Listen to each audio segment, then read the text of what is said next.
김진의 진짜 시황 챙겨보겠습니다. 유한타증권 김진 부장 자리에 계세요. 안녕하세요. 안녕하십니까. 예, 오늘 시장이 굉장히 강하게 또 달려가고 있습니다. 코스피는 한 달 만에 2020선 탈환하고 있는 상황인데요. 네. 이제 시장은 기간 조정 끝났다고 봐야 되는 걸까요? 일단 뭐 한 달 정도는 7월 조정이라고 많은 분들이 이야기를 하셨는데 그냥 어떻게 보면 6월 중순부터 7월 초순까지 그냥 기간 조정이었던 흐름이 좀 진행이 됐던 것 같습니다. 뭐 우리나라 지수도 2200을 고점을 찍고 코스피 지수는 계속해서 정체를 보였었고 코스닥 같은 경우에도 고점 766포인트는 넘어가지 못하는 흐름들이 계속해서 한 달 정도 진행을 했었고요. 우리나라 시장뿐만 아니라 뭐 유럽 증시, 뭐 미국의 다우지수나 S&P 500 지수 모두 다 그렇게 한 달 동안은 특별한 랠리 없이 계속해서 정체를 보여줬던 상황이니까 일단 뭐 정체가 한 달 정도 진행이 됐겠구나 이런 생각은 할 수 있을 것 같고요.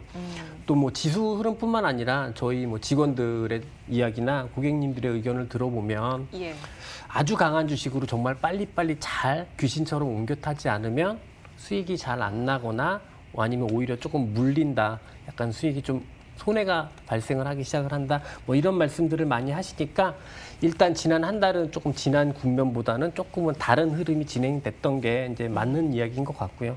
단 여기서 이제 다시 시장이 상승세를 보이고 있기는 한데 이 지금 한 달 동안 보여왔던 소강 상태나 정체 상태가 과연 주식 비중을 좀 줄이면서 보수적으로 접근을 했어야 하는 구간이었나? 아니면 여전히 그렇다고 하더라도 시장을 긍정적으로 보고 잘 접근했어야 하는 국면인가? 이런 부분들에 대해서 좀 검증을 한번 해볼까라는 생각입니다. 뭐 결론부터 말씀을 드리면 시장이 떴기 때문에 좀 결과론적으로 말씀을 드리는 것 같지만 일단 지난 한 달간도 열심히 주식을 하고 특별히 보수적으로 바라보지는 않아도 됐었던 긍정적으로 바라봐도 됐었던 그런 국면이었다라고 말씀을 드릴 수 있을 것 같습니다. 예.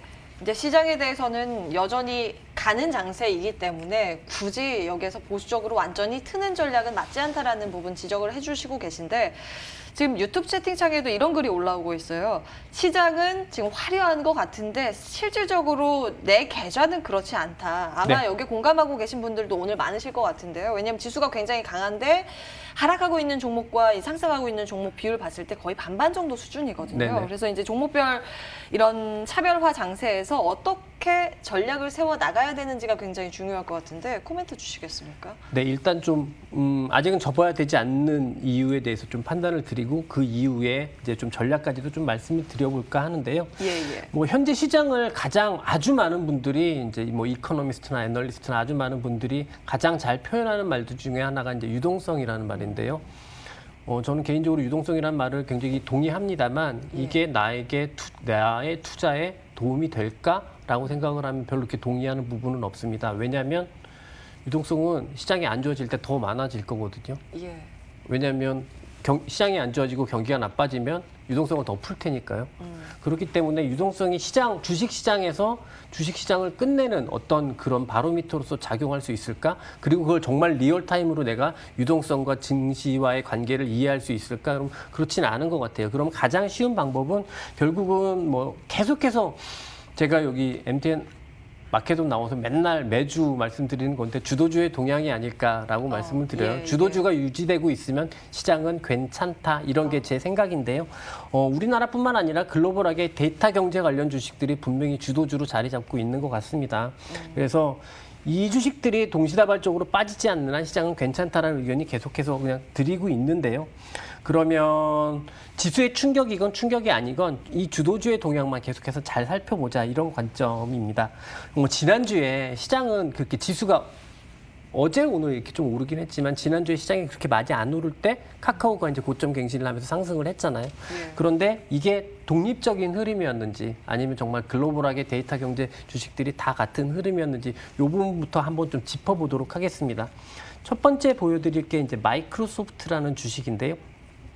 아마 이 마이크로소프트라는 주식은 저도 들었는데 국내 투자가들이 가장 많이 가지고 있는 해외 주식이라고 해요. 네, 해외 직구라고 네. 요즘 유행인데 예. 또 마이크로소프트 해외 많이 국민주라고 사셨어요. 합니다. 예. 네, 그래서 마이크로소프트 우리나라 전체 시가총액보다 이 마이크로소프트의 시가총액이 더 많거든요. 그래서 엄청 큰 주식인데 보시면 이거는 지난주 말까지의 그래프인데 간밤에 미국이 뜨면서 또 한 번 고가 갱신이 나타났습니다. 그래서 뭐 카카오 못지않게 트렌드상으로 굉장히 견조하고 주가가 뭐 흔들리고 있다라는 판단을 할 수 있는 부분은 잘 보이지 않는 것 같아요. 그 다음에 보여드릴 게 이제 아마존입니다. 뭐 다음은 아마존도 마찬가지입니다. 보시는 것처럼 지난주에 강한 고가 갱신이 있었고 간밤에는 추가적으로 고가 갱신이 더 있었어요. 그 간밤에 애플, 아마존, 마이크로소프트가 모두 다 신고가를 갱신을 했는데요. 이 주식들이 신고가를 갱신하면 S&P 전체에서 15%가 신고가를 갱신하는 겁니다. 시가총액 비중이 5%가 다 넘는 기업들이기 때문에 물론 우리나라 시가총액보다도 많은 기업들이고요. 어찌됐든 강한 고가 갱신이 있었고 이게 다우지수나 S&P가 계속해서 지난 한 달간 정체를 보였다라고 한다면 지난 한 달간의 흐름을 보면 분명히 차이가 많이 난다. 그만큼 데이터 경제 관련 주식들이 세구나 이렇게 보실 수 있을 것 같고요. 근데 보통 이렇게 두 주식을 딱 보여드리면 제일 센 것만 보여주는 거 아니냐. 네 논리를 강화하기 위해서 이렇게 의문을 제기하실 수도 있는데요. 데이터 경제 관련 주식 중에서 가장 퍼포먼스가 약한 주식 하나를 보여드리겠습니다. 구글인데요. 보시면 지난주에 한번 급락했던 부분들이 보여집니다. 아마 그 민주당과 그 정치적 문제 때문에 구글이랑 페이스북이 광고가 끊기면서 주가가 한번 급락을 했었던 적이 있었는데요. 일종의 기술적으로 셀 사인으로 보일 수 있었고 그래서 트렌드가 무너지는 상황으로 볼 수가 있었는데 이게 그 이후에 5일 연속 급등하면서 그 셀 사인이 다 상쇄되는 모습입니다. 이 상황에서 조막을 해볼 때 시장 전체적으로 보면 고려해야 되는 변수가 물론 굉장히 많기는 하지만 최소한 주도주의 동향으로 보자라고 하면 시장은 무너지지 않고 오히려 지난주 후반부터는 시장은 이제 강세를 보이고 있지만 지난주 후반부터는 오히려 주도주 쪽으로 더 집중되어서 나타나고 있는 흐름이 나타난다. 이게 우리나라 시장뿐만 아니라 미국에서도 보면 말씀드린 대로 지수가 2%가 떴는데 애플, 마이크로소프트, 아마존이 신고가 갱신하면서 1, 2, 3%가 떴다고 하면 다른 주식들 안 떴다는 얘기거든요. 그렇게 볼 수도 있거든요. 워낙 시가총액이 높기 때문에. 그래서 그런 흐름들은 주도주 쪽으로 오히려 더 집중되고 있는 흐름이다. 이게 최근의 흐름이다. 이렇게 볼 수 있을 것 같습니다. 네, 한마디로 미국 시장도 쏠림 현상이 지금 가속화되고 있고 우리 시장도 마찬가지로 보셨는데 그러면 주도주에 올라타는 전략이 맞다라고 보세요? 국내에서도요? 네. 여기서 이제 제가 오늘 가장 드리고 싶었던 말씀인데요. 제가 제일 지금 최근에 시장을 표현하고 시장을 분석하는데 조금 어려운 부분은 실제 투자 시장과 지수로 표현되는 투자 시장이 조금 다르다라는 측면입니다.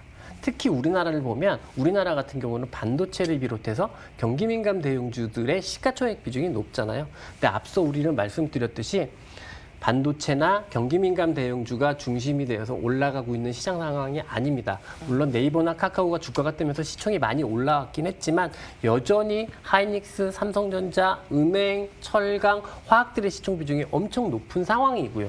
그렇기 때문에 지수로만 보면 시장은 투자 수익률은 잘 보이지 않는데 지수보다 훨씬 더 실제 내부 투자 수익률은 높은 상황이다라고 말씀을 드릴 수 있을 것 같고요. 그렇다고 하면 지수로 표현되는 시장 강도, 지금 시장이 올랐으니까 지수가 좋다, 시장이 멈춰 있으니까 시장이 안 좋다, 이렇게 표현하거나 이렇게 판단하는 것은 과연 여기선 적절하지 않은 판단 방법이라는 생각이 들고요. 오히려 제일 중요한 건 시장 내부의 투자 수익률이 유지되느냐 못하느냐가 중요한 것 같습니다. 생각을 한번 되돌려 봤으면 좋겠는데요. 제가 2012년부터 2016년까지가 우리나라 시장 전형적으로 박스피였습니다. 장기 정체였는데요. 이 장기 정치의 구간 동안에 사실은 시장이 정말 안 좋은 시장이었냐라고 본다면 그렇지는 않았던 것 같아요. 왜냐하면 시장은 박스권이었지만 우리나라 시장에서는 아모레그룹, CJ, 호텔신라, 셀트리온, 한미약품 뭐 이런 중국 소비 관련 주식들 혹은 헬스케어 관련 주식들이 어마무시한 대장주로 자리 잡았고 그 박스 피해 구간 동안 특히 2013년부터 2015년의 2년 동안은 시장 내부 투자 수익률은 엄청나게 좋았던 시장이거든요. 계속 쉬지 않고 신고가가 몇 년 동안 나왔어요. 그들 네. 종목이. 예, 그렇기 때문에 지금은 그때와 완전히 똑같은 구간이라고 말씀드릴 수는 없겠습니다만 제가 드리고 싶은 말씀은 지수로 표현되는 시장 수익률은 상당히 왜곡되고 저평가되어 있는 거라고 생각할 수 있다. 지수가 서 있다고 해서 시장이 정체다. 이렇게 판단하는 것은 조금 어렵다라는 말씀을 드리고요. 그래서 지수로 시장을 보시는 것보다는 오히려 앞서 말씀드린 데이터 경제 관련 주식들이 어떤 트렌드를 보여주고 있고 주가가 꺾이는지를 매일매일 체크하는 게 그게 우리의 숙제가 되지 않을까 생각이 들고요. 예. 전략적으로 보더라도 이 종목 저 종목으로 갈아타시는 것보다는 이런 종목들 중심으로 해서 그냥 집중해서 매매 많이 하지 마시고 압축된 포트폴리오를 계속 유지하시는 게 맞을 것 같습니다. 예. 일단 지금 달리는 말 쪽으로 집중하는 전략 말씀을 주셨는데 저희 한 30초 정도 질문을 드리고 싶은 게 삼성전자 쪽이요. 지금 네. 하락세를 보이고 있는데 혹시 삼성전자에 대한 전략이나 시장의 영향력은 어떻게 보세요? 간밤에 반도체 지수는 고가를 갱신을 했는데요. 신고가. 예. 마이크론 테크놀로지 많이 안 떴습니다. 그래서 오늘 삼성전자 많이 안 뜰 수도 있겠구나. 실적도 있는데 그런 생각을 했고요. 지금 전형적으로 보면 일부 주식들을 제외하고는 하드웨어는 소프트웨어보다 절대적으로 약합니다. 그런데 꼭 굳이 약한 하드웨어를 가지고 있어야 할 이유는 별로 없어 보입니다. 알겠습니다. 삼성전자의 평가까지 좀 챙겨봤습니다. 유한타증권 김진 부장과 진짜 시황 챙겨봤고요.